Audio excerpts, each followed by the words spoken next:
विश्वम्भरो द्विजवरो युगधर्मपालो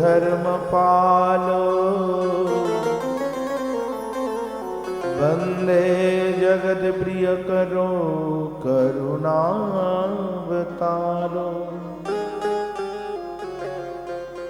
नमस्त्रिकालसत्ताय जगन्नाथसुताय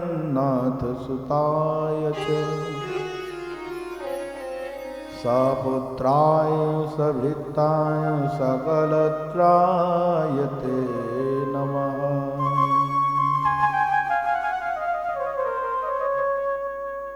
अस्ति शस्तरुणी कराग्रविगलसत् कल्पप्रसूनाप्लुतम् वस्तु प्रस्तुतनादलहरी निर्व्यान निर्व्याकुलम् सस्तो सस्तो निबद्धनी विवलस गोपी सहस्रावृतम् हस्तन्नयोस्तनतापवर्गमखिलोदारं किशोराकृति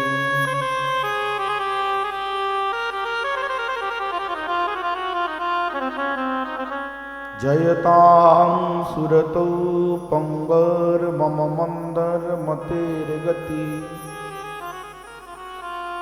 मत्सर्वस्वपादाम्बुज श्रीराधा मदन मोहन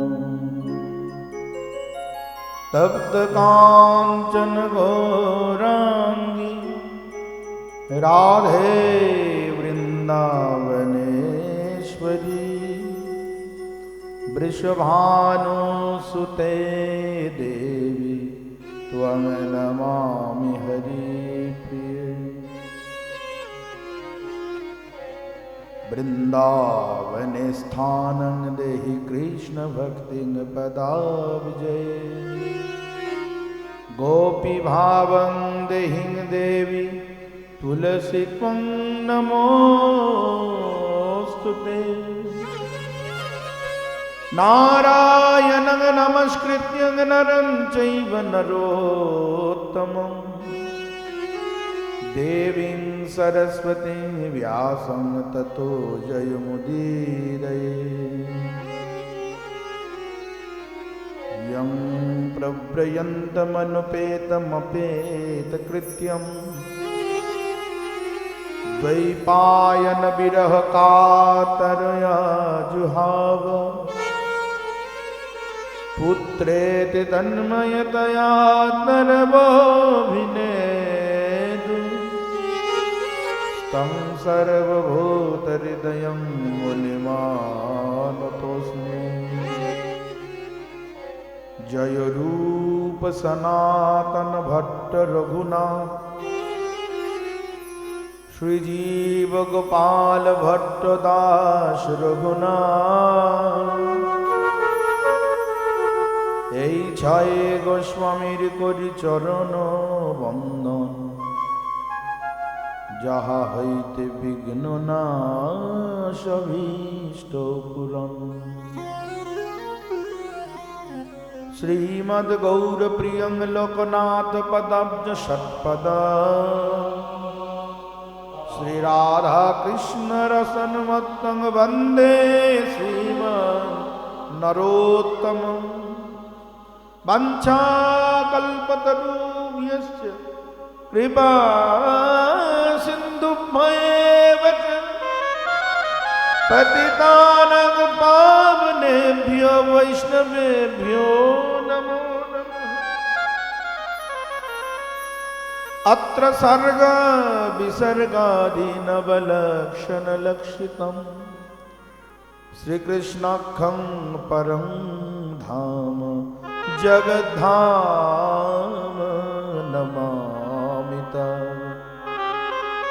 तमादिदेवं करुणानिधानं तमालवर्णं सुहितावतारम् अपार संसार समुद्र सेतुं भजामहे श्रीभागवत स्वरूपम् दुर्गमे पथिमेन्धस्य खलत्पादगतेर्मुहुः स्वकृपायष्टिदानेन सन्तो यवनं वनं। हरे कृष्ण कृष्ण कृष्ण हरे हरे, हरे राम राम राम हरे हरे। निताय गौर सीतानाथ प्रेमानंद हरि हरि बोल। जय जय श्री राधे श्याम, जय जय श्री राधे। আসুন আমরা প্রভুর চরণে কায় মনোবাক্যে নিজেদের আত্মসমর্পণ করি। নিজেদের চরণে, প্রভুর চরণে আমরা নিজেদেরকে সঁপে দিই, সমর্পণ করি আর প্রভুর কথা শুনবার যোগ্যতা অধিকার লাভ করি। জয় গৌর, জয় জয় শ্রী রাধে। श्यामा प्यारी कब तुम कृपा करोगी,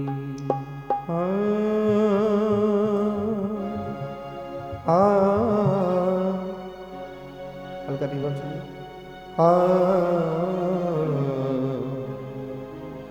कब तुम कृपा करोगी श्री राधा रानी, कब तुम कृपा करोगी। श्याम प्यारे कब तुम कृपा करोगी श्री राधा रानी, कब तुम कृपा करोगी। राधा रानी कब तुम कृपा करोगी। हो प्यारी किशोरी मेरी कब तुम कृपा करोगे, कब तुम कृपा करोगी। कब तुम कृपा करोगी राधा रानी, कब तुम कृपा करोगी राधा रानी, कब तुम कृपा करोगी। श्यामा प्यारी कब तुम कृपा करोगी। श्यामा प्यारी श्यामा प्यारी कब तुम कृपा करोगी। ओ राधा रानी कब तुम कृपा करोगी।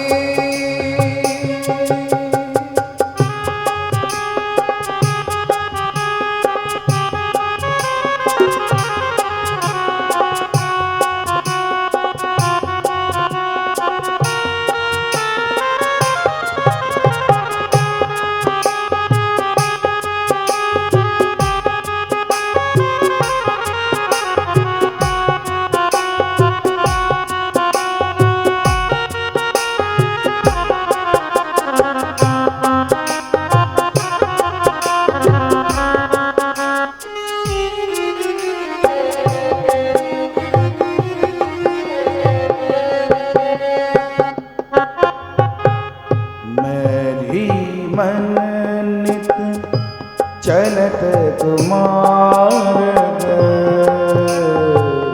मेरी मन नित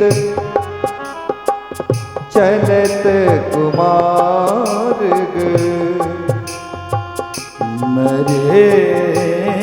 मन नित चलत कुमार मेरी मन नित चलत मेरी मन नित चलत कुमार कब दुख राधा रानी कब तुम कृपा करो। राधा रानी कब तुम कृपा करोगे। श्री राधे राधा रानी कब तुम कृपा करोगे।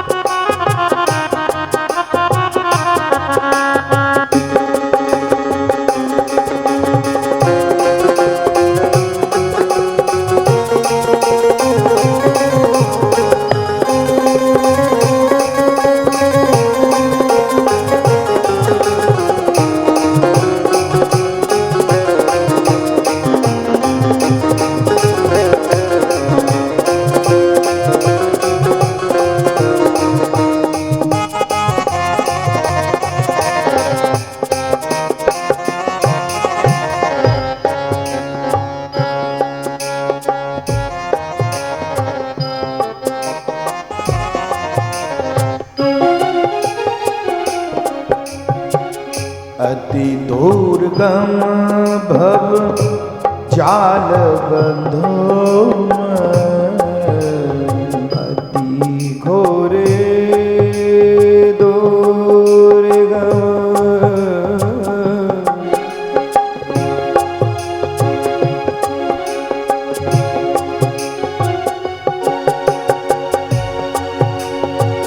चारे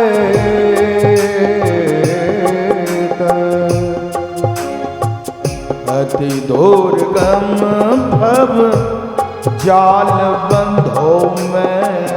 अति दुर्गम जाल बंधो में। निज शरण नहीं कब लोगी राधा रानी कब तुम कृपा करोगी। राधा रानी कब तुम कृपा करोगे। ओ राधा रानी कब तुम कृपा करोगे।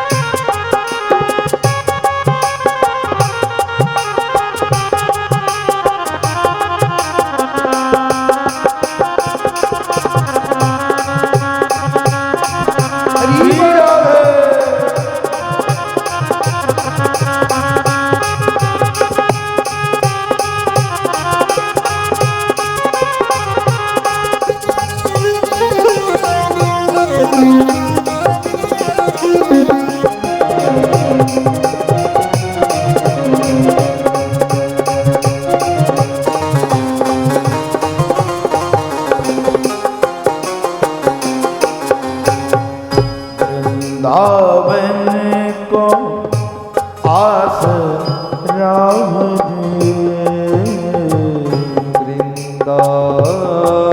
वृंदावन को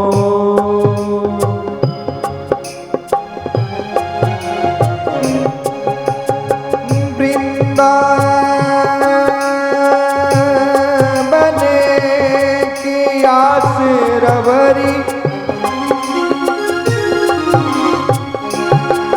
हे मेरे किशोरी राधे कृपा करो करुणा रस भरी।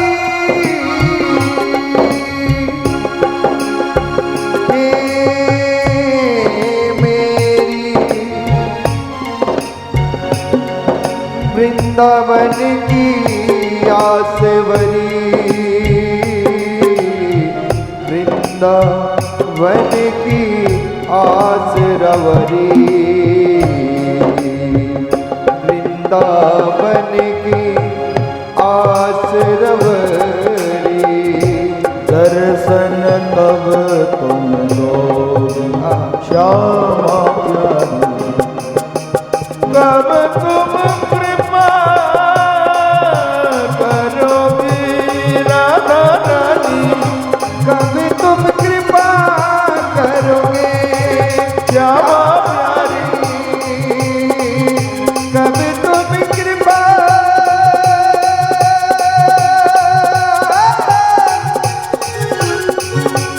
करोगे श्यामा प्यारी कब तुम कृपा करोगे ओ श्यामा प्यारी कब तुम कृपा करोगे राधा रानी तब तुम कृपा करोगी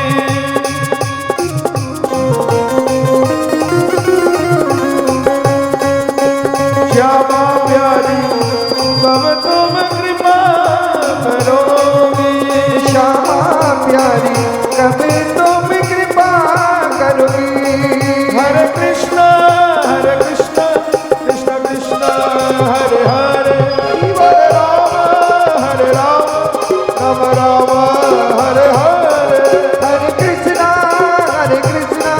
कृष्ण कृष्ण हरे हरे हरे राम राम राम हरे हरे हरे कृष्ण कृष्ण कृष्ण हरे हरे हरे राम राम राम हरे हरे कृष्ण कृष्ण हरे हरे हरे राम राम हरे हरे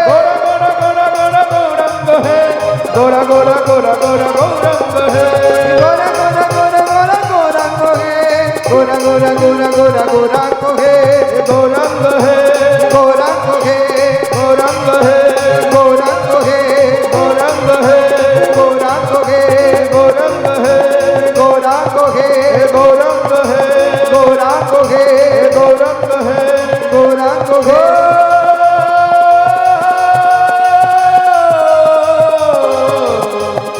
राम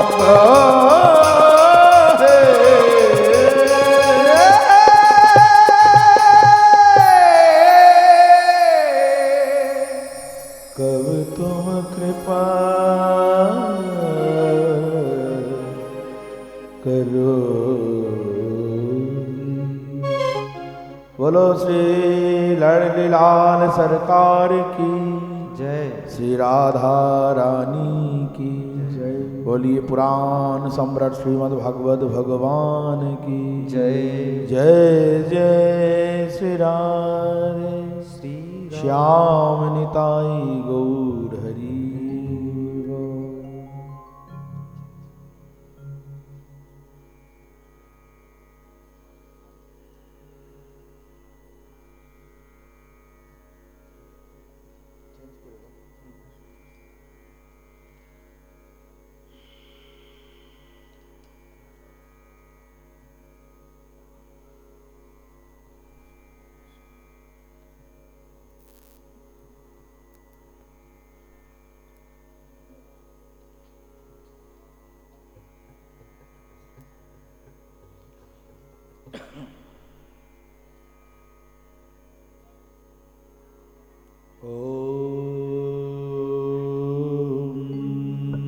नमो भगवते वासुदेवाय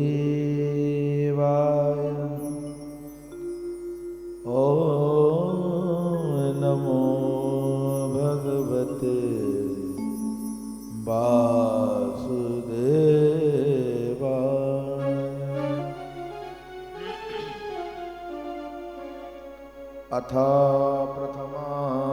अथ सप्तम स्कंध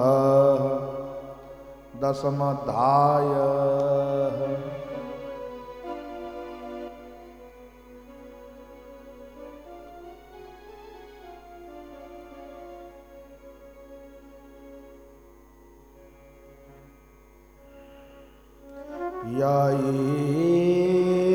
तत् पुण्यमाख्यानं विष्णुवीर्यपबृंहिता कीर्तये श्रद्धया श्रुत्वा कर्म पाशैर्विमोच्यते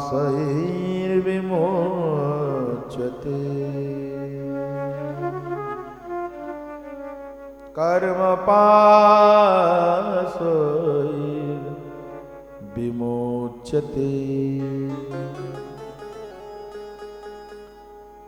সর্ববেদান্ত সার। বেদরূপী কল্পবৃক্ষের সুপক্ষ ফলস্বরূপ পরমহংস কুলতিলক শ্রীল সুখদেব গোস্বামীর দ্বারা নিষেবিত আনন্দকন্দ শ্রী গোবিন্দের বাঙ্ময় স্বরূপ পুরাণ সম্রাট শ্রীমদ্ ভাগবত মহাপুরাণ।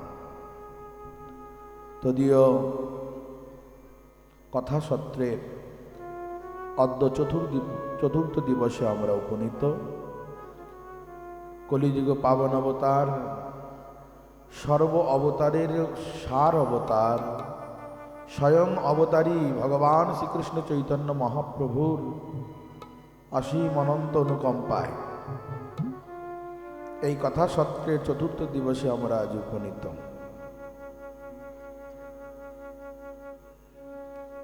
আর গতকাল আমরা সপ্তম স্কন্ধে ভক্তের কথা সত্য করবার জন্য ভগবান স্তম্ভ বিদীর্ণ করে প্রকাশিত হলেন নৃসিংহ স্বরূপে, সে কথা আমরা কিঞ্চিৎ শ্রবণ করেছি। এবং সেই উগ্রবীর স্বরূপে তিনি দুষ্ট আদিদৈত্য হিরণ্যকশিপুকে বধ করলেন। হিরণ্যক্ষ এবং হিরণ্যকশিপু এরাই সেই নিত্য বৈকুণ্ঠের দ্বারপাল, যারা সনক সনন্দ সনত কুমার সনাতন ব্রহ্মার এই চারি পুত্র, যাদের একসঙ্গে চতুষ্কণ বলা হয়, তাদের চরণে অপরাধী। আর সেই কারণে তারা 3 জন্ম এই অসুর জনি লাভ করেছিল। অসুর হয়ে এই মর্তলোকে জন্মাতে হয়েছিল। তাদের প্রথমেই জন্ম হিরণ্যক্ষ এবং হিরণ্যকশিপু, তা ভগবানের হাতে তারা নিধন হলো। এবং তারাই আবার ত্রেতা যুগে রাবণ, কুম্ভকর্ণ এবং দাপর যুগে শিশুপাল এবং দন্তবক্র রূপে জন্মগ্রহণ করে ভগবানের হাতে তাদের নিধন হয়। হতারি গতিদায়ক ভগবান তাদের সদ্গতি প্রদান করেন। তো সেই কল্পকাল পর্যন্ত প্রহ্লাদকে সিংহাসনে বসিয়ে রাজ্যাভিষেক করলেন ভগবান নিজে। আর অন্তে উপসংহারে বললেন, যেই ব্যক্তি শ্রদ্ধার সঙ্গে এমন বিচিত্রময় ভগবানের চরিত্র পুণ্য আখ্যান শ্রবণ করবেন, কিংবা শ্রবণ করে অন্যত্র কীর্তন করবেন, তিনি অবশ্যই এই সংসাররূপী কর্মপাশ থেকে বিমুক্ত হবেন এবং ভগবৎ চরণে ভগবত ধাম লাভে কৃতকৃতার্থ হবেন। বলিয়ে ভক্তবৎসল ভগবান কি। এটি আমাদের কাছে বড় পাওয়া, এই জন্যই শুনতে হয়। বুঝলে তো যুধিষ্ঠির মহারাজ, হরি কোনো ব্যক্তিগত কারো কেনা সম্পত্তি নয়, হরি সবার, যে ভজে তার। আর যে সেই হরিকে ভজন করে সেই হলো বড়। ধন সম্পদ, কুল বিদ্যা এসব দিয়ে বড় বিচার করা হয় না। বৃন্দাবন দাস ঠাকুর বলেছেন, যে ভজে সেই বড়, অভক্ত হিংসা। কৃষ্ণ ভজনে নাই জাতি কুলাদির বিচার। ওই দেখেন কি করে বরণকুল, যে কুলে কেন জন্ম হোক না কেবলই ভকতি মূল। এমন দৈত্য কুলে জন্মগ্রহণ করেও ভগবানের কত প্রিয় হয়েছে। ভগবানের অভয় হস্ত শিরে ধারণ করে পেয়েছেন। কোলের মধ্যে রয়েছেন প্রহ্লাদ, আর তার শিরের উপরে ভগবানের অভয় হস্ত। প্রহ্লাদ হিসাব করে কুল পাচ্ছেন না, বলছেন আমি একজন রজগুণ সম্পন্ন দৈত্যকুল, মানে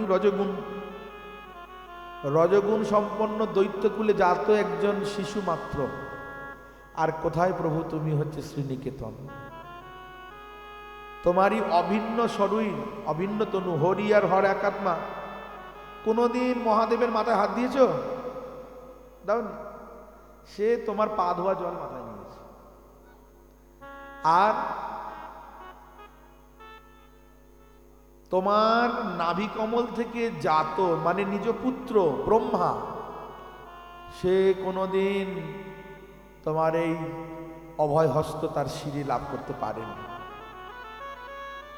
আর তোমার যে বক্ষ বিলাসিনী লক্ষ্মী ঠাকুরানী, সে নিরন্তর তোমার পদ সেবা করছে, কোনোদিন তার মাথায় হাত দিয়েছ? দাওনি। কিন্তু কেমন তোমার করুণা, আমার মতো এমন অধম অযোগ্য জনকেও তুমি নিজের অঙ্কে কোলে বসিয়ে তোমার অভয় হস্ত আমার শিরে দিয়েছ। এরপরেও আর কিছু চাওয়ার বাকি থাকে গো?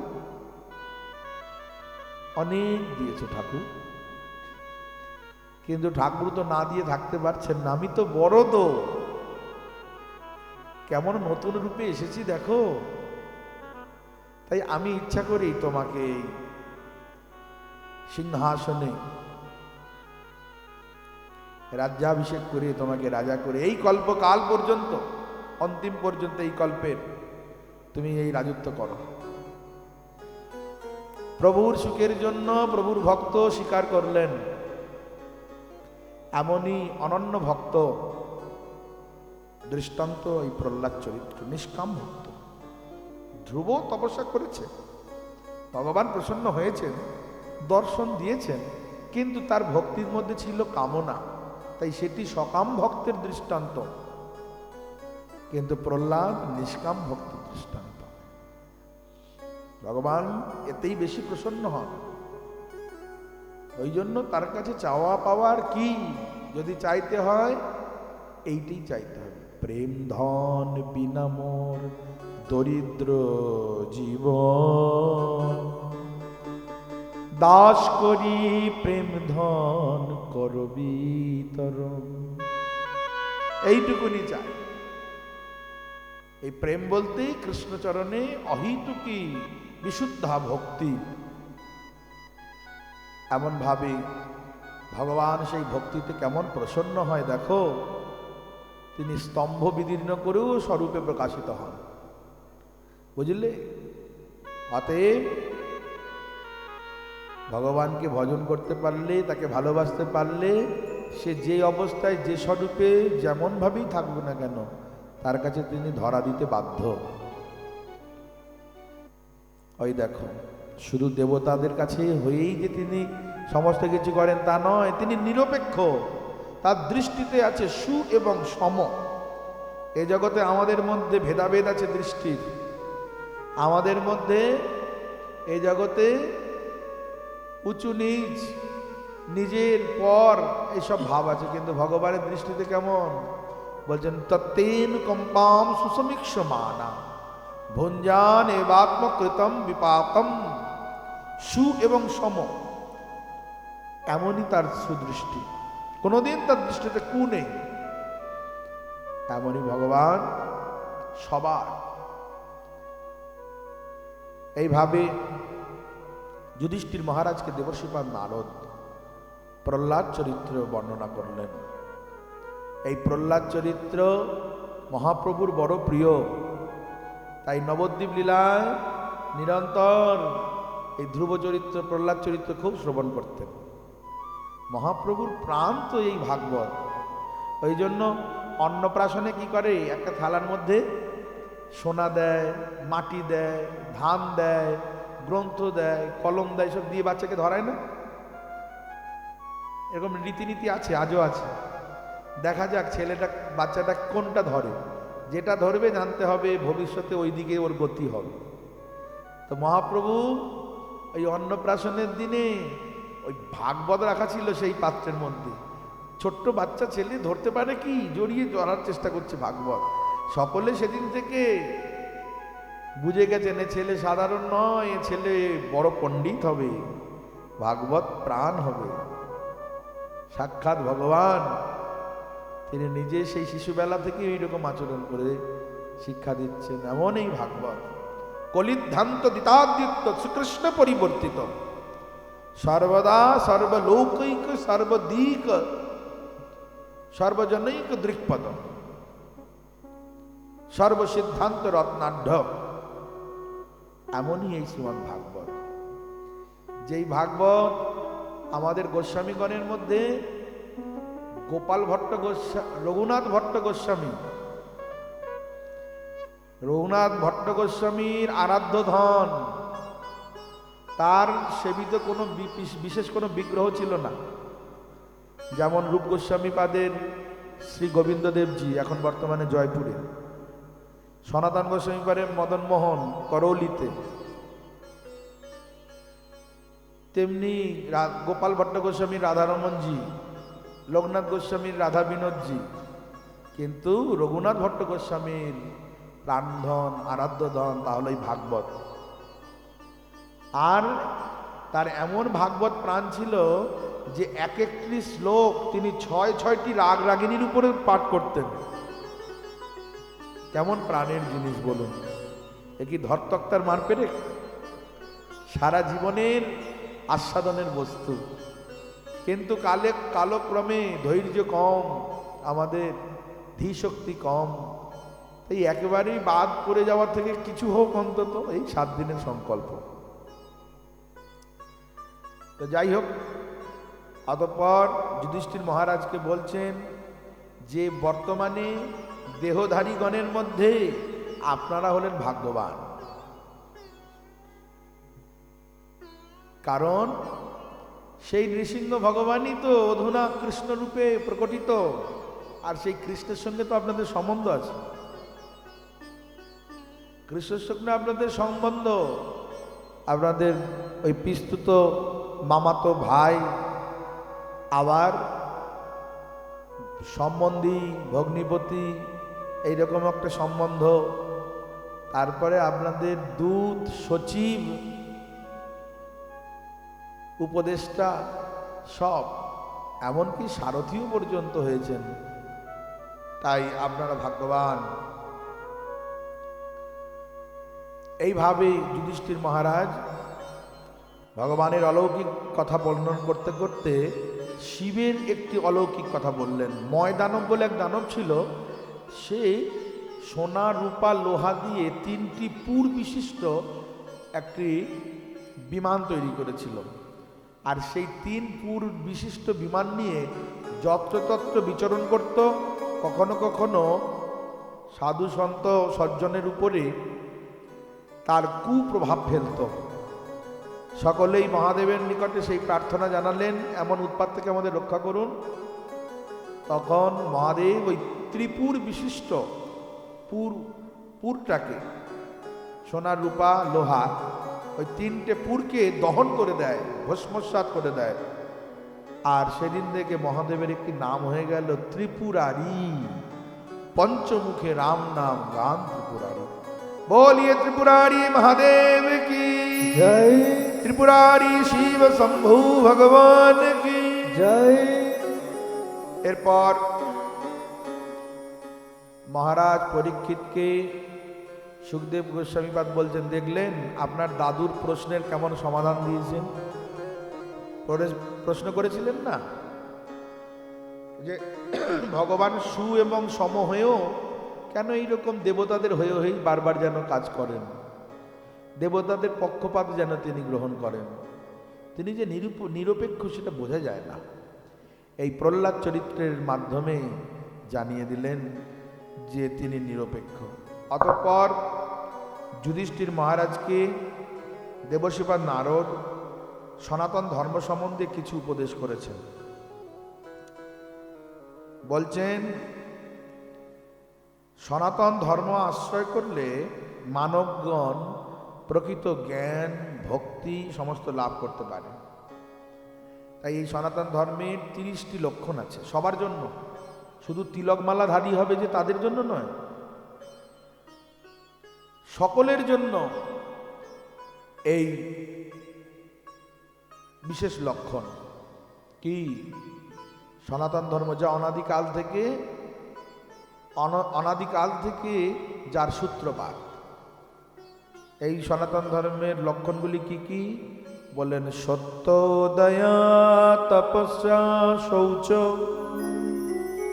ত্যাগ, ইচ্ছা, যুক্ত যুক্ত বিচার, মনোসংযম, বাহ্যেন্দ্রিয় নিগ্রহ, অহিংসা, ব্রহ্মচর্য ত্যাগ, জপ, সরলতা, যথালাভে তৃপ্তি, মহতের সেবা, ধীরে ধীরে কাম্যকর্ম পরিত্যাগ, কর্মের ফলের আশা না করা, বৃথা কথা না বলা, আত্মার অনুসন্ধান করা, সকল প্রাণীর উদ্দেশ্যে অন্নাদি দান করা, প্রাণীতে আত্মবোধ বুদ্ধি করা, বিষ্ণুর নাম শ্রবণ কীর্তন স্মরণ বন্দন অর্চন করা, তাকে পূজা প্রণতি দাস্য সখ্য আত্মনিবেদন, এই 30 প্রকার সনাতন ধর্মে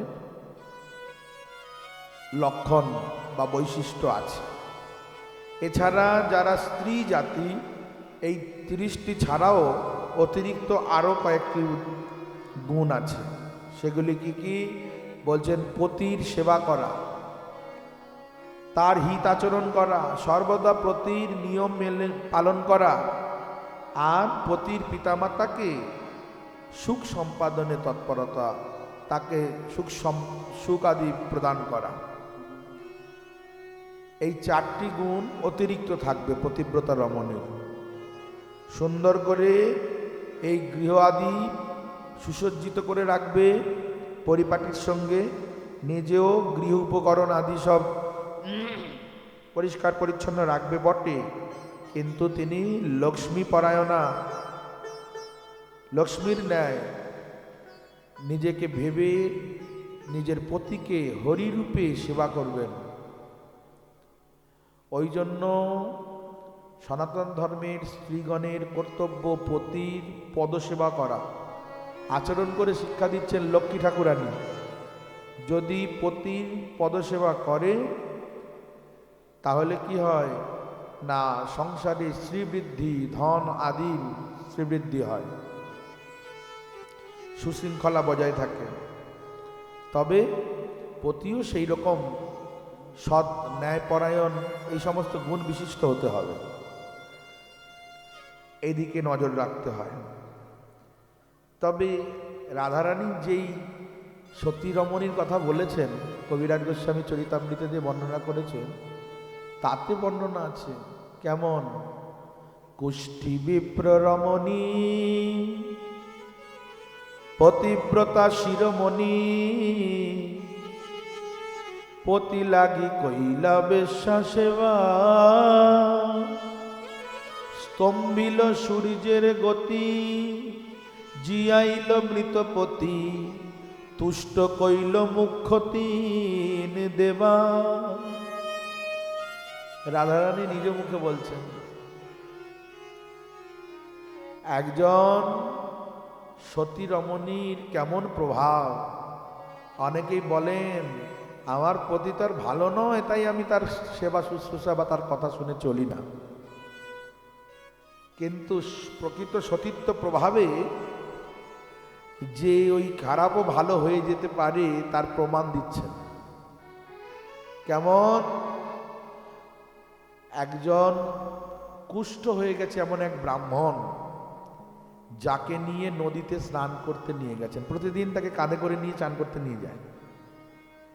আর স্নান করে এসে সেদিন থেকে একটা কেমন মুখটা মলিন, বিষণ্ণ বদন। তার স্ত্রী জিজ্ঞাসা করলেন, হে পতিদেব, এমন কি হলো, হঠাৎ করে এরকম মন খারাপ? ও তোমাকে বললে কোনো লাভ হবে না, আমাকে বলুন না। বললে, আজকে স্নান করতে গিয়ে, ছোট নদী তো, নদীর ওপার থেকে একজনকে দেখলাম, আর তাকে দেখার পর থেকে আমার মনটা খারাপ। কারণ বলছে আমার এখন মনে হচ্ছে তার সঙ্গে যদি আমি একটু কাটাতে পারতাম রাত। দেখুন, স্ত্রীর কাছে অপর স্ত্রীর কথা বলছে। এই জগতের সাধারণ রমণী সে কথা শুনলে তো ক্রোধান্বিতা হবেনি, কিন্তু সেই সতী রমণী বললেন, চিন্তা কিসের, আমি ঠিক তার সঙ্গে তোমার থাকবার ব্যবস্থা করে দেব। অতঃপর সেই সতী রমণী তার নিজের সতীত্ব প্রভাবে গঙ্গার এপার থেকে ওপারে চলে যেতেন, আর তার সতীত্ব প্রভাবে নদীর জল সরে যেত। সে সেখানে গিয়ে যেই রমণীকে দেখে ভালো লেগেছিল তার সন্ধান লাগালো, আর জানতে পারলেন এ সাধারণ কোনো রমণী নয়, এ একজন পতিতা। কিন্তু স্বামীর কাছে কথা দিয়েছে যে কোনো মূল্যে তার সঙ্গে তাকে মিলিত করবেই। তাই এমন ধন সম্পদ অর্থ তো নেই, কি করলেন না, নিজে গিয়ে তার শৌচালয় সব পরিষ্কার করে দিতেন, সুগন্ধি দ্রব্য আদি দিয়ে সুগন্ধ করে দিতেন। তাকে দেখেইনি, কথাই হয়নি, খালি তার গিয়ে শৌচাগার পায়খানা বাথরুম পরিষ্কার করে দেয়। যথারীতি সেই পতিতা রমণী নিজে স্নান করতে গিয়ে শৌচালয়ে গিয়ে দেখছেন এত পরিষ্কার পরিচ্ছন্ন কে করে দিয়ে গেল, আমি তো কোনো লোক রাখিনি। এইরকম একদিন দুদিন নয়, দিনের পর দিন হচ্ছে। আর সেই পতিতা রমণী ভাবছেন এমন কোনজনেই এসে এরকম নিঘৃণ্য আমার মতো একটি নোংরা ব্যক্তির জন্য এইরকম কাজ করে দিয়ে যায়, কে, হাতে নাতে ধরতে হবে। তাই একদিন রাত থাকতে উঠে অপেক্ষা করছে কে এই কাজ করে। হঠাৎ দেখলেন একজন লাবণ্যময়ী জ্যোতির্ময়ী একজন রমণী, কোন ব্রাহ্মণ পত্নী হবে বোধ হয়, তিনি এই নীচ কাজ করছেন। আরে রাম রাম রাম, ছি, আরে দেবী, ও মা, কি করছো, কি এমন কেন, কি চাও, কেন এরকম করো? তখন সেই সাধ্যী রমণী বলতে লাগলেন, আমি এসেছি একটা চাওয়া নিয়ে, আমার সেই প্রার্থনাটা পূর্ণ করবে কি? কি চাও বলো, আগে বলো, কথা দাও, যা চাইছি তা দেবে কিনা। বলছে, আমার প্রাণ যদি দিয়ে দিতে হয় তাও দেব, তবে তুমি এমন কাজটা করো না। না, তোমার প্রাণ চাই না, আমি শুধু একটা রাত্রি চাই। একটা রাত্রি চাই? হ্যাঁ, সে আমাকে তো পুরুষেরা খোঁজ করে, তোমার কি কাজে লাগবে?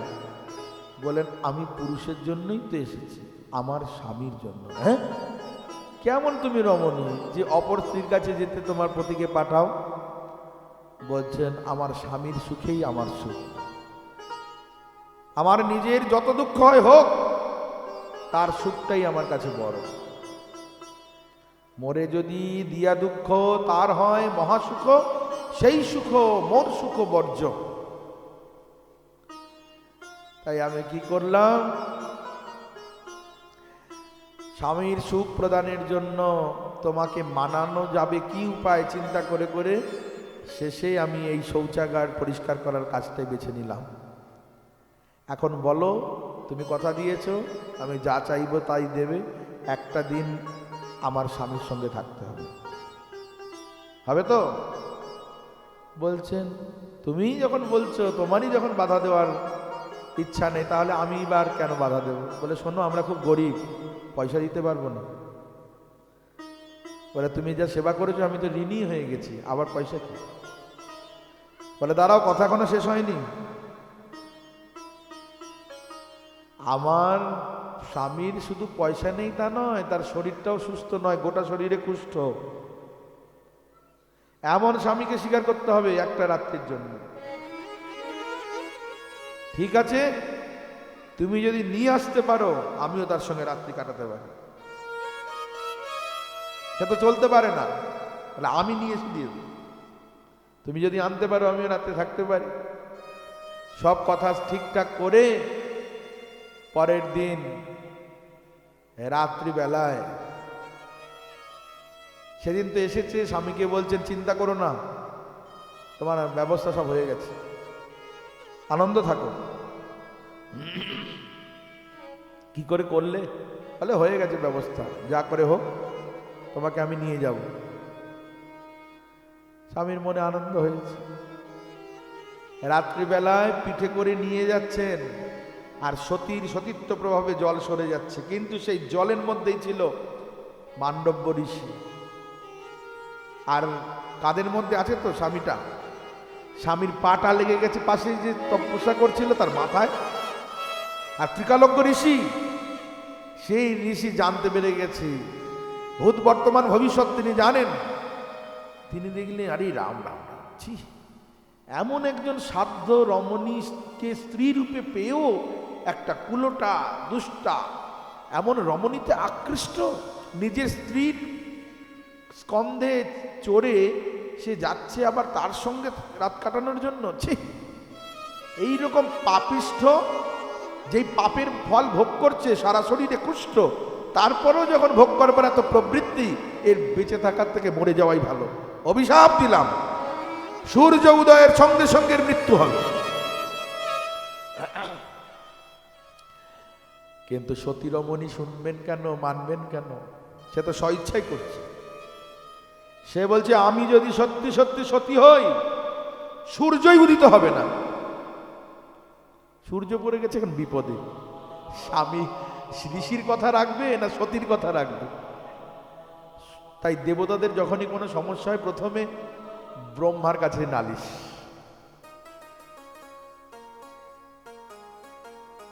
তো ব্রহ্মার কাছে যখন নালিশ করা হলো, ব্রহ্মা বলছেন এর সমাধান তো বড়ই জটিল, আমি তো পারবো না একা, যাই মহাদেবের কাছে। মহাদেব বলছেন আমারও ঠিক মাথায় আসছে না কি বলা যায়, তাই বিষ্ণুর কাছে যাওয়া হোক। বিষ্ণুর কাছে গেছেন, বিষ্ণু বললেন এই গন্ডগোলটা যেখানে হয়েছে সেখানে যেতে হবে, এখানে থেকে হবে না। ব্রহ্মা বিষ্ণু মহেশ্বর তিনজন এসে উপস্থিত হয়েছে, আর এসে বলছেন দেবী ঋষির কথা, সাধুর কথাটা সত্যি হতে দাও, সূর্য উঠুক, তোমার স্বামী মরে যাক। হ্যাঁ, এতদিন আমি সতীত্ব অর্জন করেছি, সতীত্ব লাভ করেছি, সতী হয়ে শেষ পর্যন্ত বৈধব্য যন্ত্রণা সহ্য করবো বলে? কিসের তাহলে আমার সতীত্ব? তাহলে শোনো কথা বলি কি, সূর্য উদিত হোক, তোমার স্বামী মরে যাক, তারপরে কি হবে জানো? তোমার যতটুকুনি অবশিষ্ট আয়ু আছে সেই আয়ুটা দুজনকে ভাগ করে দেবো।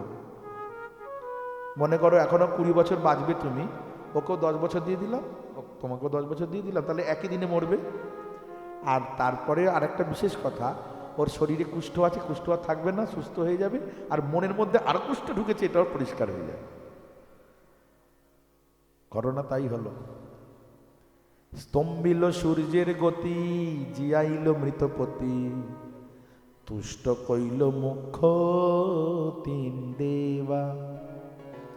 তাই হলো, সূর্য উদিত হয়ে গেল, দুষ্ট মনের কুষ্ঠ স্বামী সে তো মারা গেল, কিন্তু নতুন করে আবার জীবন পেল, পুনর্জন্ম হয়ে গেল, সুস্থ দেহে সুস্থ মস্তিষ্কে, নিজের কৃত অপরাধে লজ্জায় সে ক্ষমা প্রার্থী হয়ে 3 দেবতার কাছে ক্ষমা চাইল, এবং পরবর্তীতে সে বাকি জীবনটা স্ত্রীকে সঙ্গে নিয়ে সাধনা করে জীবনকে ধন্য করল। তাহলে বলবার কথা কিরকম? ওই রকম দুষ্টপতির মনটাকেও সতীত্ব প্রভাবে কেমন শুদ্ধ করতে পারলো। তাই সতীত্বের এক বিশেষ সম্মান এই ভারত ভূমিতে, এই সনাতন ধর্মে এ হলো করণীয়। এমনভাবে সনাতন ধর্মের কথা বর্ণনা করলেন। এ হলো সতী নারীর কথা।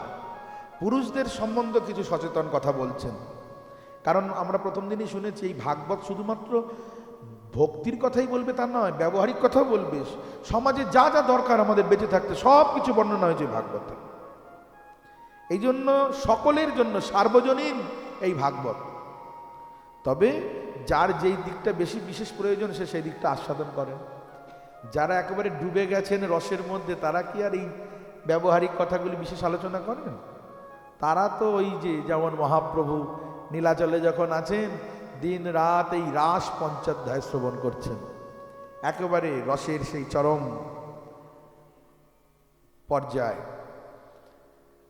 কিন্তু আমাদের মতো অধম অযোগ্য এই সমস্ত ব্যক্তির এই প্রাথমিক জিনিসগুলো একটু শ্রবণ করা দরকার। বলছেন পুরুষের ক্ষেত্রে এই কথাটা সবসময় মনে রাখবে, সংসারে স্ত্রী পুরুষ সবাই মনে রাখবে। কি বললেন? পুরুষ হলো ঘৃত কুম্ভবৎ আর স্ত্রী জাতি হলো অগ্নিবৎ। স্ত্রী জাতি হচ্ছে আগুন আর পুরুষ হচ্ছে ঘিয়ের কলস। আগুনের পাশে থাকলে ঘি কখনো স্থির থাকতে পারে না। সেই জন্য কখনোই নিজের কন্যা হলেও সেই কন্যাকে নিয়ে নির্জন স্থানে কোনো পুরুষ কোনো বাবা থাকবে না। একটি সংকীর্ণ আসনে নিজের মা, নিজের বোন, নিজের কন্যাকে নিয়ে ওই গায়ে গায়ে লাগিয়ে এরম বসবে না। কেন? বললেন মুনিগণের মনও চঞ্চল হয়ে যায়, জ্ঞানীর মনও পরাজিত হয়ে যায়। কখন যে কি অঘটন ঘটে ফেলবে সর্বদাই মনে রাখবে। কন্যা হলেও সে তো জাতিতে স্ত্রী, ভগ্নী হলেও জাতিতে স্ত্রী, তাই সবসময় দূরত্ব বজায় রেখে।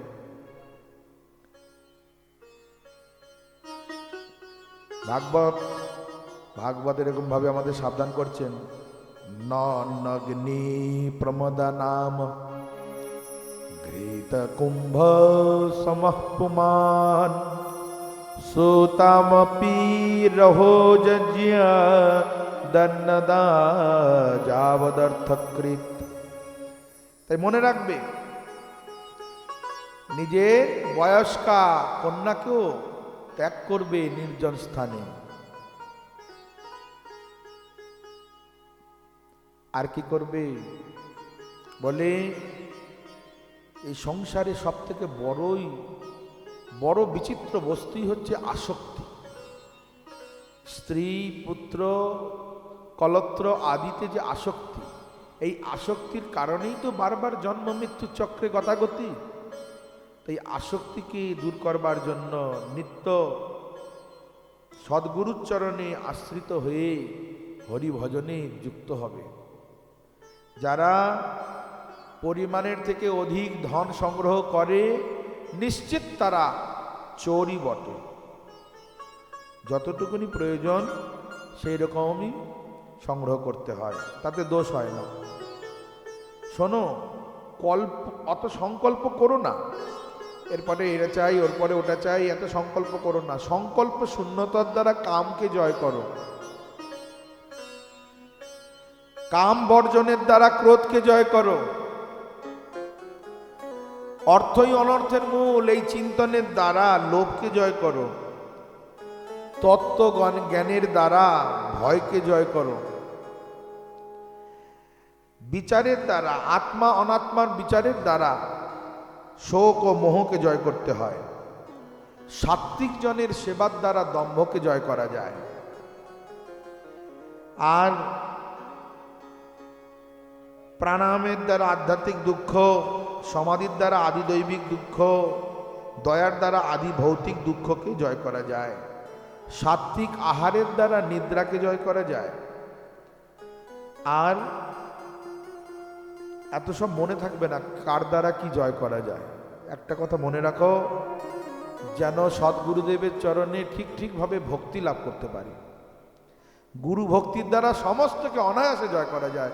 বলিয়ে সদ্গুরুদেব ভগবান কি, আপন আপন শ্রী গুরু মহারাজ কি।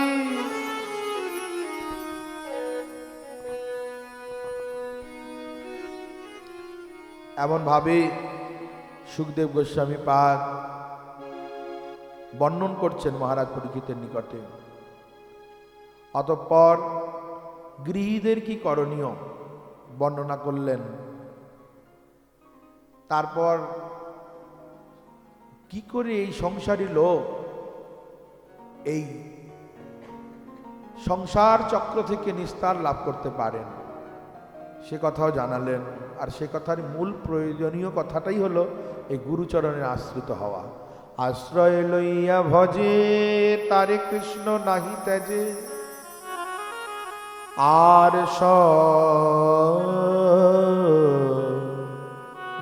মরে অকারণ। এইভাবে সপ্তম স্কন্ধের বিশ্রাম দিয়ে অতঃপর বললেন, মহারাজ ওই যে 3টি কন্যা ও 2 পুত্র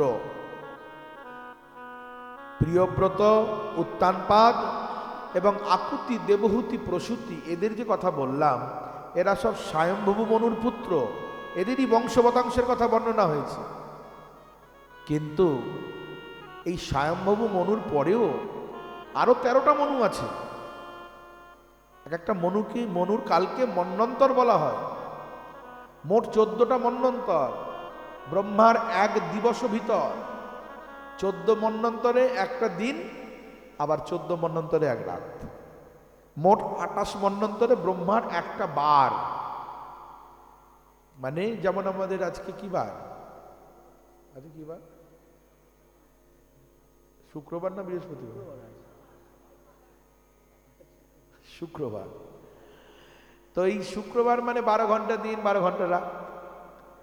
তো তেমনি ব্রহ্মার নিকটে 14টি মন্বন্তর দিন, 14টা মন্বন্তর রাত। এই 14টাই মন্বন্তর ঘুরতে থাকে বারবার। তো 14টা মন্বন্তর মানে কেমন একটু হিসাব শুনে রাখি। বলছেন সত্য, ত্রেতা, দাপর, কলি, এই 4টে যুগকে বলা হয় এক দিব্য যুগ, এক চতুর্যুগ বা এক দিব্য যুগ। এইরকম 71টি দিব্য যুগে একটা মন্বন্তর। এবার হিসাব করুন, এইরকম 14টা মন্বন্তরে এক দিবস ভিতর, এইরকম 14টি মন্বন্তরে এক রাত। তার মানে 28টা মন্বন্তরে ব্রহ্মার একটা দিন হলো। এইরকম 365 দিনে এক বছর, এইরকম 100 বছর ব্রহ্মার আয়ু। সেও চিরকাল বেঁচে থাকবে না। আমাদের কাছে মনে হচ্ছে অনেক বড়, কিন্তু ব্রহ্মার দিনরাত চিন্তায় চিন্তিত যে দিন চলে গেল, হরি ভজন হলো না। হরি ভজন করতে হবে। बीत गया दिन हरि भजन बिना, জানা আছে? তো সেই জন্য পরের बीत गया दिन हरि भजन।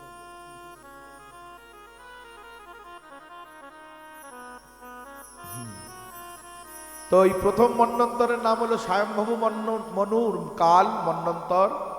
দ্বিতীয় মনুর নাম হচ্ছে শরচিস মনু, যে অগ্নির পুত্র। আর তৃতীয় মনুর নাম হচ্ছে উত্তম মনু, ইনিও প্রিয়ব্রতের পুত্র। আর চতুর্থ মন্বন্তরের নাম হলো তামস। এই তামস মন্বন্তরে একটা ঘটনা ঘটেছিল। ওম নমো ভগবতে বাসুদেবায়। আমরা প্রথম দিন শুনেছি এই ভাগবত শুধু গ্রন্থ নয়, সাক্ষাৎ গোবিন্দ। যেমন শ্রী গোবিন্দের শ্রী বিগ্রহে অবয়বে আমরা 2টি চরণ, 2টি জানু, নাভি, 2টি হস্ত, বক্ষ, কণ্ঠ, মুখ, কপাল, মাথা সব দেখি না, 12টা অঙ্গ প্রত্যঙ্গ। তেমনি শ্রীমদ্ ভাগবতেরও 12টি স্কন্ধ। এখন এসে গেলাম আমরা 8ম স্কন্ধ, অর্থাৎ শ্রী গোবিন্দের বক্ষ। 6ষ্ঠ আর 7ম তো 2টো হাত। आदौ यदियौ प्रथम द्वितीयौ तृतीय तुर्यौ कथितौ चतुरु नाभि सथा पंचमेव षष्ठौ भुजान्तरन्दौ जुगलं तथन्नौ कंठस्तु राजन नवमयदीय मुखारविन्दं दशम प्रफुल्लम् एकादशं यस्य ललाटपट्ट शिरोपितो द्वादश एव भाति। অষ্টম হচ্ছে বক্ষ। আমরা এখন বক্ষস্থলে এসে গেছি। আর এখানে বলছেন রাজন সুখদেব গোস্বামীপাদ বলছেন, आसीत् गिरिवरो राजन् स्त्रीकूटयेति विश्रुतः क्षीरदेनावृतं श्रीमन् न्यजनायुतमोश्रितः। महाराज पूरा काले ना এক এক পর্বত ছিল গিরি, তার নাম ছিল ত্রিকুট পর্বত। তিনটে চূড়া, সোনা রূপা লোহার, এই তিনটে চূড়া বিশিষ্ট এমন এক অযুত যোজন বিস্তৃত এক পর্বত, যেই পর্বতের মাঝখানে ছিল এক সুন্দর জলাশয়, যেই জলেতে চতুর্বিধ পদ্ম প্রস্ফুটিত। জলের চারিদিকে কত ফুল ফলের বনানী,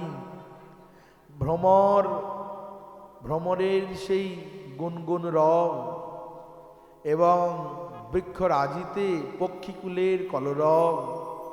কেমন মনোমুগ্ধকর সেই বাতাবরণ। আর সেই স্থানে স্বর্গ কিংবা সেই গন্ধর্বলোকের কিন্নর গন্ধর্ব আদি দেবতাগণ তারা কদাচিৎ আসেন, জল কেলিয়াদি করেন। মনোরম পরিবেশ। একবার এক হস্তি, একটি হস্তির মধ্যে যদি 10,000 হাতির শক্তি থাকে তখন সেই হাতিকে বলা হয় গজ। যদিও আমরা গজ শব্দে জানি হাতি, মাতঙ্গ শব্দে হাতি, ঐরাবত শব্দে হাতি, কিন্তু প্রত্যেকটির আলাদা আলাদা। যেমন ইন্দিবর মানেও পদ্ম, শতদল মানেও পদ্ম, কোকোনদ মানেও পদ্ম, পঙ্কজ মানেও পদ্ম, কিন্তু সব পৃথক পৃথক ব্যবহার। মা শব্দ অর্থই হচ্ছে তো মা, মা শব্দ জননী, মা শব্দে গর্ভধারিণী, কিন্তু পৃথক পৃথক অর্থ আছে। তো সেই রকম গজ, এই গজ মদমত্ত গজ, 10,000 হাতির শক্তি তার মধ্যে আছে। আর হাতি যখন চলে না, একা একা নয়, সঙ্গে একবার পরিবার সদস্য নিয়ে চলে। তার স্ত্রী, পুত্র, সন্তান সন্ততি, আত্মীয়, বন্ধু বান্ধব সব নিয়ে দল মিলে যায়। আপনি কখনো যাবেন উত্তরবঙ্গের দিকে, মাঝে মাঝেই হাতি বেরোয়, একবারে জমি তছনছ করে দেয়। সেই হাতি তার স্ত্রী, পুত্র, পরিবার সব নিয়ে উপস্থিত হয়েছে কোথায়? ওই অমন সরোবরের প্রান্তে। চারিদিকে ফুল ফল কত খেয়েছে, কত ভেঙে তছনছ করে দিয়ে শেষে জলে নেমেছে। আর জলে যখন হাতি নামে, একেবারে জলে তো একেবারে আলোড়ন সৃষ্টি করেছে। আলোড়ন সৃষ্টি করেছে, জলকে একেবারে ঘুলিয়ে আর সুরে করে জল নিয়ে একে অপরকে স্নান করাচ্ছে, যেমন করে আর কি। স্থিরভাবে চুপ করে নেমে চুপ করে চান করে উঠে গেল তা তো নয়, জলের মধ্যে আলোড়ন সৃষ্টি করেছে। আর দৈবক্রমে সেই জলাশয়ে একটা কুমির বাস করত। কুমির দেখলো এ তো এক উৎপাত আরম্ভ হয়েছে, মনে হয় আমার খাবার এসেছে, এই মনে করে ওই শক্তিশালী অমন হাতিটার পাটা কামড়ে ধরেছে। যখনই কামড়ে ধরেছে, হাতি তো এবার ছাড়ানোর চেষ্টা করছে, কিন্তু কি করে ছাড়াবে? সে তো জলের প্রাণী না, যদিও হাতির শক্তি বেশি, কিন্তু সেটা তো ডাঙা স্থলে, ও তো স্থলের প্রাণী।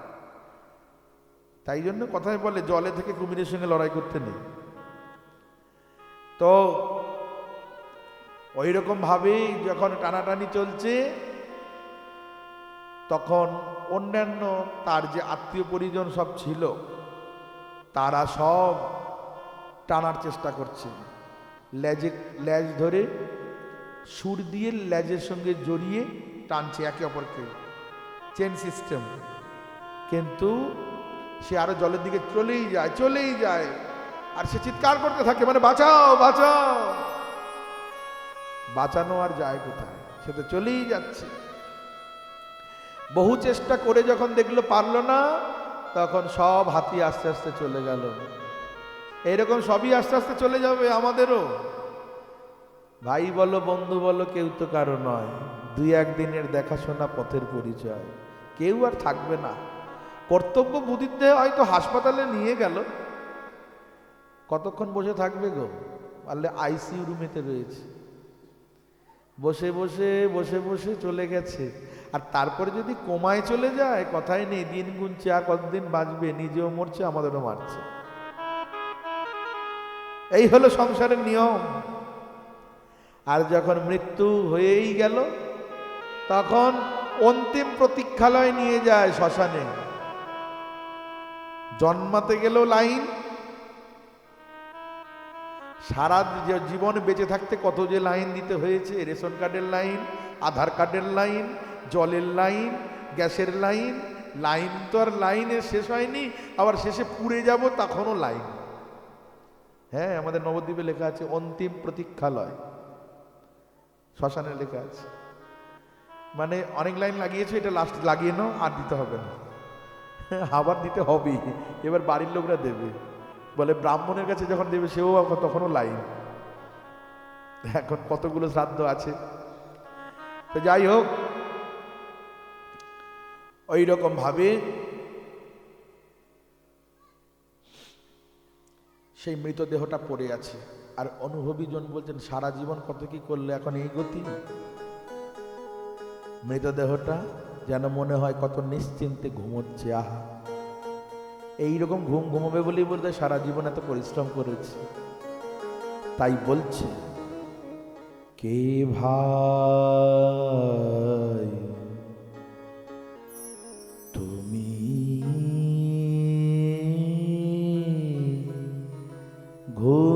ঘুমায়েছো,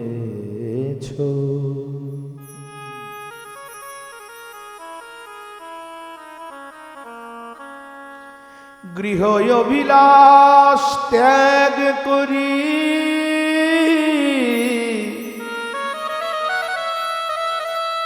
শ্মশানেতে এসে নিশ্চিন্ত রয়েছ।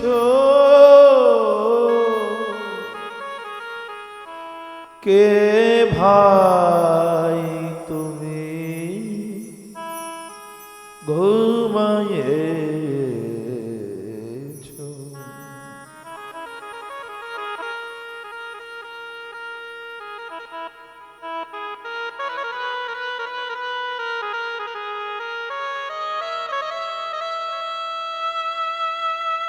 কে গো?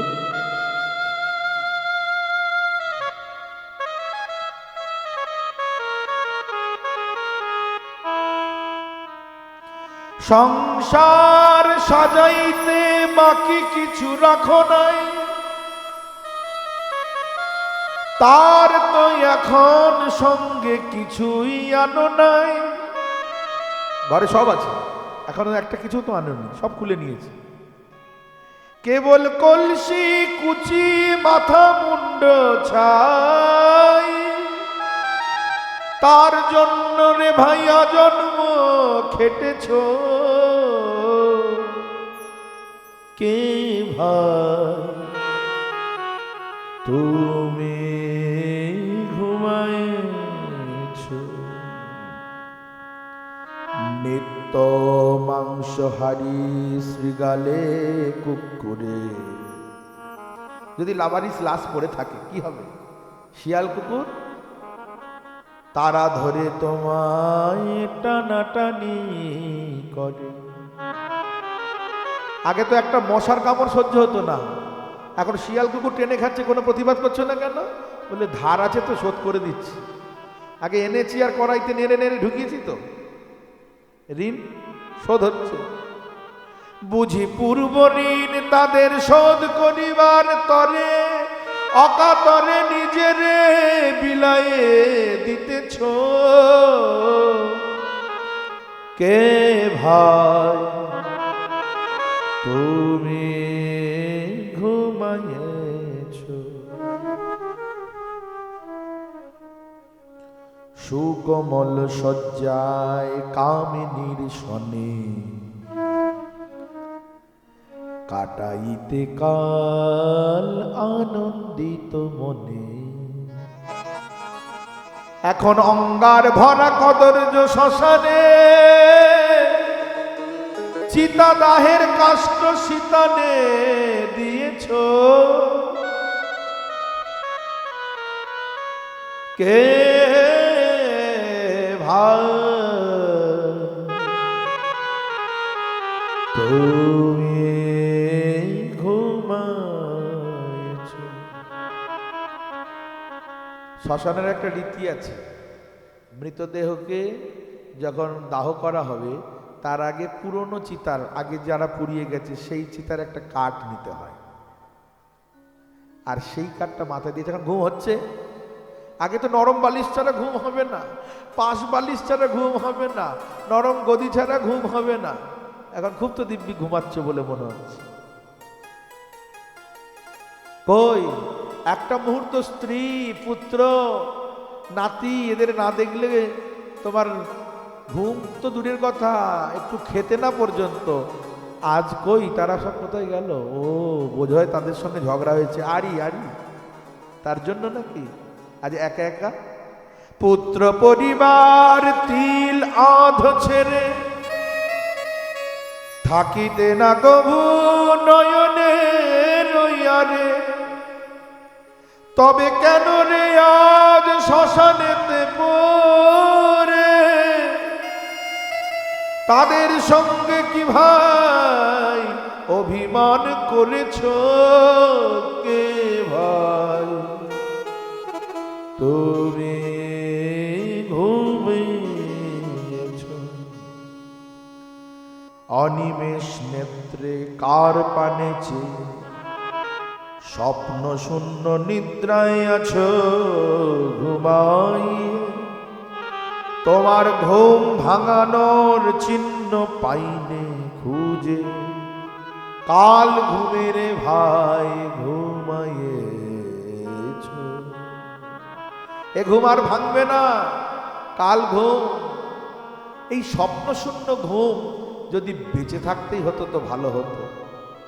তাই স্বপ্ন শূন্য নিদ্রায় ঘুমাইতে গেলে সংসারের মোহ যেতে হয় রে ভুলে। এত টেনশনে নিশ্চিন্তের ঘুম হয় না, এই এত মোহ, এত আসক্তি, এসব দ্বারা নিশ্চিন্তের ঘুম হয় না, এসব ভুলতে হয়। তাই নীলকণ্ঠ বলে আমায় দাও না বলে, কেমন করে তুমি বন্ধন পরিত্যাগ করেছ। কে ভাই তুমি ঘুমায়েছ,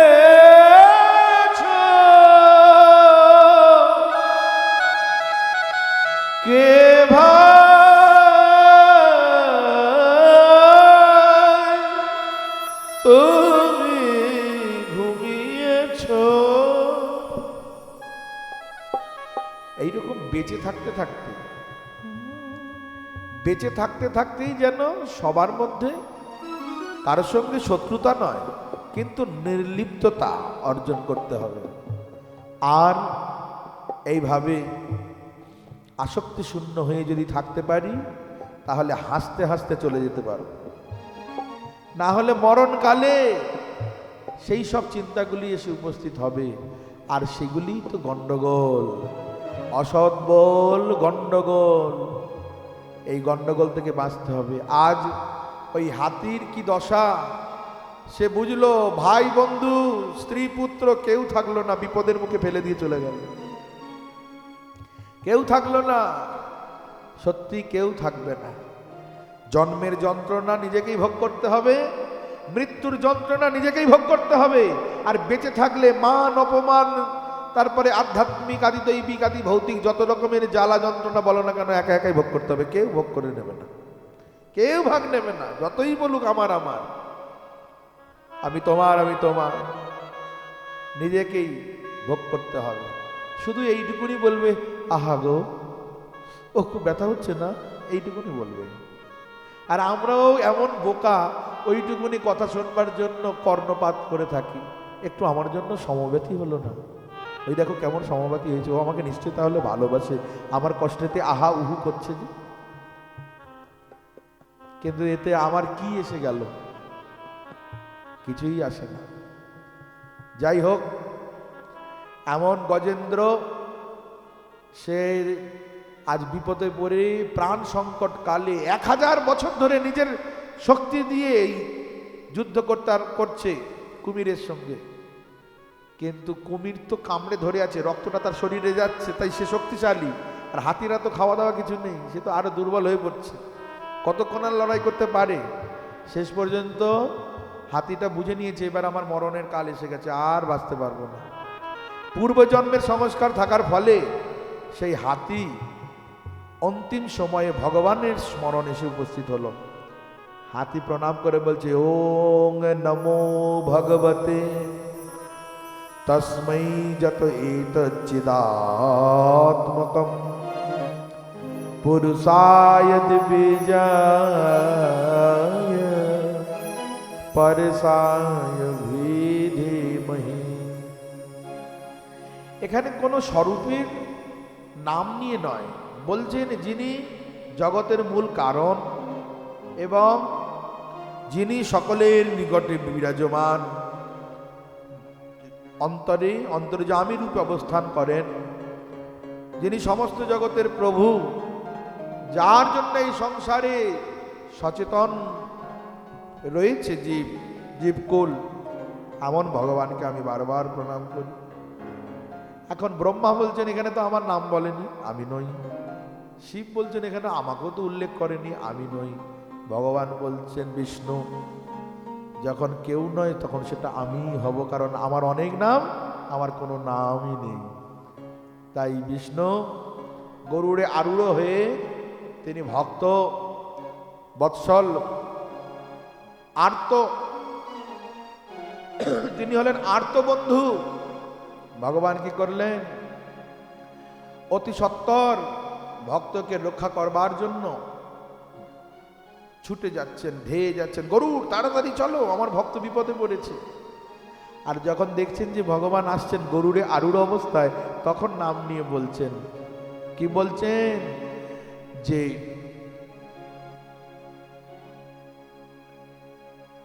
নৈতি যদপশ্রী পুর নিখিলাত্মকত্বাৎ তত্রাখিলামরময়ো হরিবারিরাসিত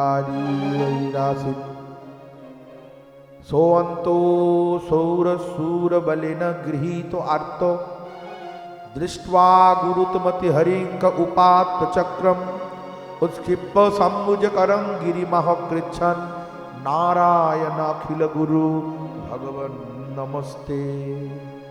भगवान विष्णु कृष्ण की कृष्णं वंदे जगत गुरु, তিনি হলেন সমষ্টি গুরু। তাই এই নারায়ণ আসছেন, তিনি অখিল গুরু, হাতে চক্র নিয়ে, এমন যার কণ্ঠটা শঙ্খের মতো, এমন ভগবানকে আমি প্রণাম করি। এইভাবে প্রণাম করছেন অন্তিম ক্ষণে। আর জলের মধ্যে ছিল পদ্ম, সুরে করে তুলেছে, তুলে ভগবানের উদ্দেশ্যে সমর্পণ করে দিয়েছে, পূর্বের জন্মে সংস্কার। আর সেই সময়ে গরুরকে বলছে আরো তাড়াতাড়ি চলো। গরুরের যতটা গতি সে চলছে, গরুর বলছে এত তো সত্তরতা প্রভু করেন না। আজ এমন গরুরকে পরিত্যাগ করে ভগবান উপস্থিত হয়েছেন সম্মুখে। আর উপস্থিত হলেই তার চরণে সেই পদ্ম সমর্পণ করলেন। ভগবান তার চক্র নিক্ষেপ করলেন, আর সেই চক্রের দ্বারা কুমিরটা ছেদন হয়ে গেল, মারা গেল। আর তার দেহ থেকে এক জ্যোতির্ময় পুরুষ বেরিয়ে ভগবানকে প্রণাম স্তবস্তুতি করে তার নিত্য ধামে চলে গেল। এবং তারপর ভগবান ওই হাতিকেও উদ্ধার করলেন। হাতির সেই দেহটি পতন হয়ে গেল, দেহটির অবসান হলো, কিন্তু দেহ থেকে এক সুন্দর পুরুষ বেরিয়ে আসলেন এবং তিনি ভগবানকে প্রণাম স্তবস্তুতি করলেন। সেও ভগবত ধামে প্রস্থান করল। মহারাজ পরীক্ষিত বললেন, পুজো করলো হাতি আর কৃপা পেল আগে কুমির, এটা কি করে হলো? এইটা একটা প্রশ্ন। তখন বলছেন, দেখো আসলে যারা ভগবানের পূজা করে ভগবানের করুণা পাবে কিন্তু পরে, কিন্তু যারা ভক্তের পূজা করে তারা আগে করুণা লাভ করে। কারণ ভক্ত মোর মাতা পিতা, ভক্ত মোর গুরু, ভক্তই আমার নাম রেখেছে বাঞ্ছা কল্প তরু। ওই জন্য ভক্তের পূজা আগে করতে হয়। মদ্ভক্তা পূজাধিকা, আমার ভক্তের পূজা অধিক করতে হয়। ওই জন্যই তো পদ্ধতি কি, আগে গুরু পূজা করতে হয়, তারপরে গোবিন্দের পূজা করতে হয়। গুরু ছেড়ে যে গোবিন্দ ভজে সেই পাপী নরকে মজে। ওই জন্য গুরু পূজার পদ্ধতি। তবে পূজার আবার নিয়ম বিধি কিছু আছে। পূজা মানে এই নয় যে রান্না বান্না হয়েছে সেগুলি নিয়ে গিয়ে আগে গুরুদেবের কাছে ধরিয়ে দিলাম, ভোগ লাগিয়ে দিলাম, কিংবা চন্দন মালা যা যা আছে সেগুলো সব আগে গুরুদেবকে পরিয়ে দিলাম, এমন না। কৌশল শিখে নিতে হবে। কেমন পূজা করতে হয়, আগে জাগিয়ে নিতে হবে গুরুদেবকে, আগে জাগিয়ে মুখ ধুইয়ে স্নান করিয়ে বস্ত্র পরিধান করিয়ে এসব হলো, কিন্তু পূর্বদিনের রাখা প্রসাদী মালা সেইটা গুরুদেবকে দিতে হবে। আমানিয়া কোনো বস্তু গুরুদেব গ্রহণ করেন না। কারণ যদ্যপি আমার গুরু শ্রীকৃষ্ণের প্রকাশ, তথাপি তিহ হয় শ্রীচৈতন্যের দাস। সেই জন্য তিনি গুরু তত্ত্বটাই এমন একটি তত্ত্ব, ভক্ত আর ভগবান মিলিত স্বরূপ তো। সেই জন্য তার পূজা আগে হবে। একমাত্র গুরুদেবকেই ভগবানের সামনে প্রণাম করা যায়, ভগবানের সামনে আর কোনো কাউকে প্রণাম করতে নেই, কিন্তু গুরুদেবকে পূজা করা যায়। ওই জন্য ভগবানের পাশে গুরুদেবেরও চিত্রপট বিগ্রহ আদি থাকে। প্রসাদী চন্দন মালা দেওয়া হয়ে গেল, প্রণাম করে নিয়ে গুরুদেবের কাছে আদেশ নিতে হয়, মনে মনে প্রার্থনা জানাতে হয়, এবার আমাকে গৌর গোবিন্দের পূজা করার অনুমতি দিন।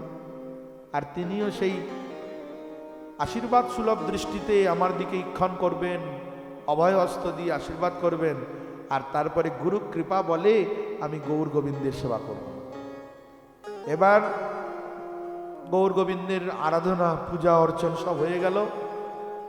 হয়ে যাওয়ার পরে ভোগ লেগে গেল। ভোগ লাগার পরে এবার আরতি হবে, কিংবা স্নানের পর শৃঙ্গার হয়ে যাওয়ার পরে আরতি। দুই রকম ভাবে হয়। এক হয় শৃঙ্গারের পরেই একমাত্র আরতি হয়, শৃঙ্গার আরতি, আর সব বেলায় কিন্তু ভোগের পরে আরতি। সকালবেলা মঙ্গলায় ওই যে ক্ষীর মাখন ইত্যাদি ভোগ লাগিয়ে তারপরে আরতি। যদিও আমাদের লীলাতে, অষ্টকাল লীলার মধ্যে কোনো ভোগের তেমন বিশেষ ব্যবস্থা নেই। সকালবেলা কেমন লাগে খাওয়া দাওয়া? মহাপ্রভু তো খাবেনই না, কারণ সে ভগবান হয়েও ভক্ত ভাব আস্বাদন করছেন না। ওই জন্য মহাপ্রভু ঘুম থেকে উঠে যতক্ষণ না স্নান করে মন্ত্রস্মরণ পূজা পদ্ধতি না করেন, মহাপ্রভু গ্রহণ করেন না, কিছু খেতে চান না। কিন্তু আমরা তো শুধু ভক্তরূপে তাকে রাখিনি, ভক্তরূপে তাকে রাখিনি, আমরা তাকে ভগবান রূপেও স্বীকার করি, জানি, এবং সত্যি তো তিনি ভগবান। সেই জন্য যদিও ভোগ লাগে ওই সামান্য কিছু। আর বৃন্দাবন লীলার ভোগের কি ব্যবস্থা বলে, ওখানে তো একটু আঙুরের রস বা বেদানার রস, তাতে এলাচ কর্পূর দিয়ে। গোবিন্দস্থলিতে তো মঙ্গল আরতি, ও তো আর তমলুকে হচ্ছে না, নন্দকুমারে হচ্ছে না, ওটা হচ্ছে তো বৃন্দাবনে। যতই আমি ঘরের মধ্যে করি না কেন। আর নবদ্বীপেও ভাবতে হবে, গৌরের আরতি কোথায় হচ্ছে? বাসুঘোষ ঠাকুরের মন্দিরে নয়, এই আমার বাড়ি তার বাড়ি সেই বাড়িতে নয়, হচ্ছে কোথায়? হচ্ছে সব জায়গাতেই, কিন্তু মাথায় রাখতে হবে হচ্ছে শ্রীবাসের পুষ্পোদ্যানে, তার যেটি নাকি শ্রীবাসের মহাপ্রভুর বাড়ির ঈশান কোণে, আর সেখানেই মাঝখানের যে মণ্ডপ, যেটা হেমকান্তি মণিময় মণ্ডপ, তারই পূর্ব বারান্দায় সেখানে মঙ্গল আরতি হচ্ছে। মনটাকে সেখানে নিয়ে যেতে হবে, ওখানে মঙ্গল আরতি। আবার শৃঙ্গার আরতি, শৃঙ্গার আরতি যদিও একটা পদ্ধতি পূজার, আমাদের তো বিধিমার্গ রতজনে স্বাধীনতা রত্নদানের রাগমার্গে করানো প্রবৃত্তি। সেই জন্য পূজাকালে আমরা যে সকালে 8:30 9টা এই সময়ের মধ্যে যে অর্চন স্নান করাই, যদিও কিন্তু মনে রাখবেন সেই সময় রাধাকৃষ্ণ একসঙ্গে মিলিত নয়।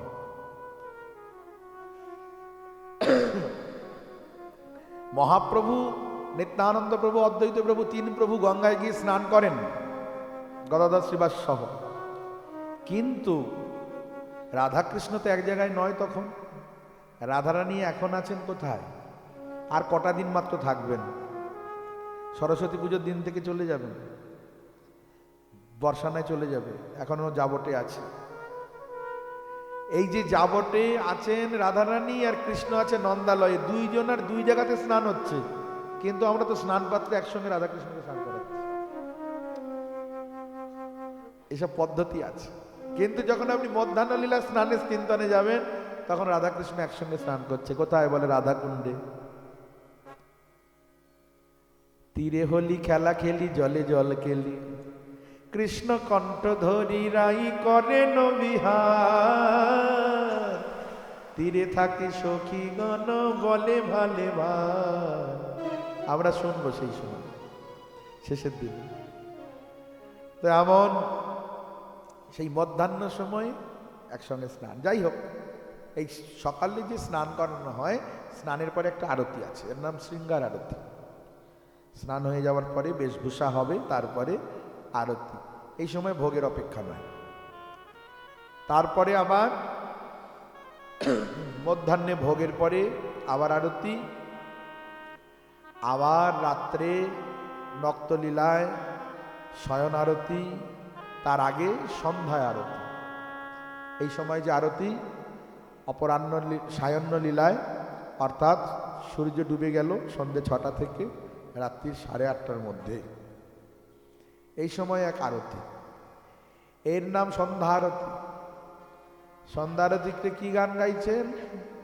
বলে ভালি গোরা চাঁদের আরতি বনি, এই আরতি গাইছেন।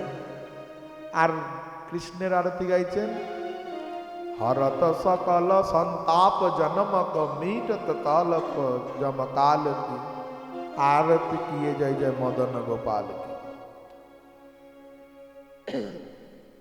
রাধারানীর আরতি হচ্ছে জয় জয় রাধে জি গো শরণ তুহারি, ওই ছন্ন আরতি যাও বলি হারি। এই সমস্ত আরতি হচ্ছে, কিন্তু কোথায় হচ্ছে, কে করছেন, একটু হুঁশ আছে? বলছেন আরতি হচ্ছে কোথায়? নবদ্বীপে আরতি কোথায় হচ্ছে? বলে শচীর অঙ্গনে।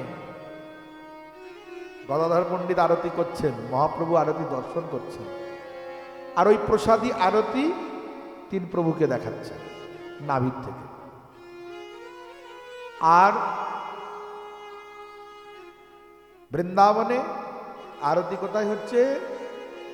আরতি হচ্ছে এই তো এখন জাবটে থাকলে কিশোরী কুণ্ডের তীরে, আর বর্ষানায় থাকলে ভানুখোরের তীরে।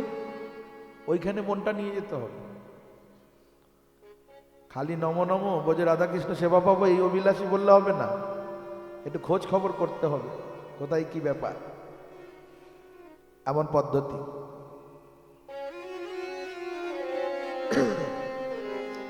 তাহলে ওই আমার যে ইষ্ট তাদের